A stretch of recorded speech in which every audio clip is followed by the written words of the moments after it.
আপার পরে এখানে উন্নয়ন তো খুব একটা হয়নি, হয়েছে? হয়েছে পরে পরে কোনো উন্নয়ন হয়নি। ওর করার কিছু হয়নি। হ্যাঁ, সেই কথাই বলছি। আওয়ামী লীগের আমলে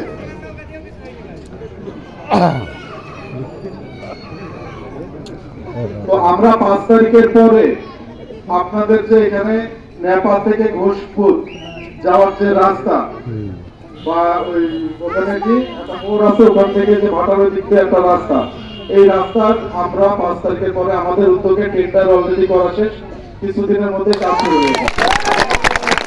এছাড়া আপনারা জানেন এই কবরস্থানে আমরা আমাদের চেষ্টায় সরকারিভাবে 3.5 লাখ টাকার মতো সহযোগিতা করা হয়েছিল সরকারি আমাদের প্রচেষ্টায়, এটা জানেন আপনারা। এছাড়াও যে মসজিদের জন্য সেক্রেটারি পাড়ায় মসজিদের জন্য প্রায় 1,40,000 টাকা সরকারি অনুদান আমরা ব্যবস্থা করেছি।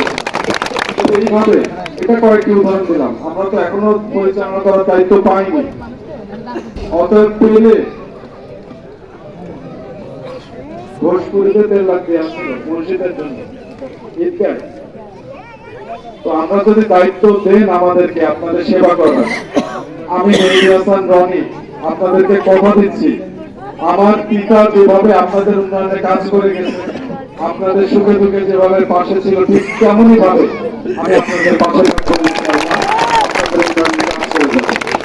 এখানে অনেক আমাদের সনাতন ধর্মের অনুসারীরা আছেন না, তাদের উদ্দেশ্যে বলতে চাই, আমরা কোন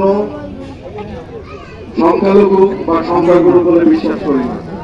এখানে যারা হিন্দু, মুসলমান, বৌদ্ধ, খ্রিস্টান, আমরা সবাই বাংলাদেশের নাগরিক। আমরা সেইভাবে প্রত্যেকটা নাগরিক যেন তার অধিকার ফিরে পায়, অধিকার সুনিশ্চিত থাকে, আমরা সেই চেষ্টা করবো। আমি আপনাদের কথা দিচ্ছি, আমাদের মধ্যে কোনো বিভেদ থাকবে না, দূরত্ব থাকবে না, আমরা সবাই মিলেমিশে থাকবো এখানে।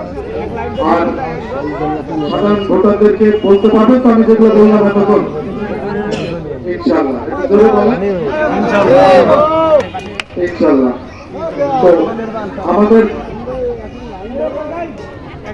এখানে যারা উপস্থিত হয়েছেন সবাই তো জানেন আপনাদের ক্যান্ডিডেট কে, জানেন কি নাম? আপনারা এখন থেকে মনে করবেন আপনাদের ক্যান্ডিডেট মেহেদী হাসান রনি না। আপনারা এখন থেকে মনে করবেন আপনাদের ক্যান্ডিডেট আপনি নিজে। যদি এটা ভাবতে পারেন এবং সেই অনুযায়ী কাজ করতে পারেন, তাহলে আমাদের বিজয় সুনিশ্চিত। পারবেন না? এখানে যারা উপস্থিত হয়েছে সবাই তো বিএনপি নেতা কর্মী সমর্থক নাকি? হাত তুললেন তো সবাই। মা বোনেরা বিএনপি তো সব নাকি?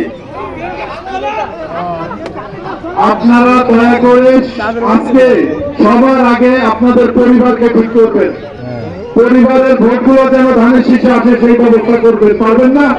কথা দিলেন তো? আর আমি বক্তব্য দীর্ঘায়িত করবো না, মাগরিবের সময় হয়ে গেছে। ও সলেমানপুর রাস্তার বিষয়ে বলা হয়েছে, ইনশাল্লাহ কথা দিলাম আমি সলেমানপুরের যে রাস্তার বিষয়ে কথা বলছি আমি সেটা করে দিব।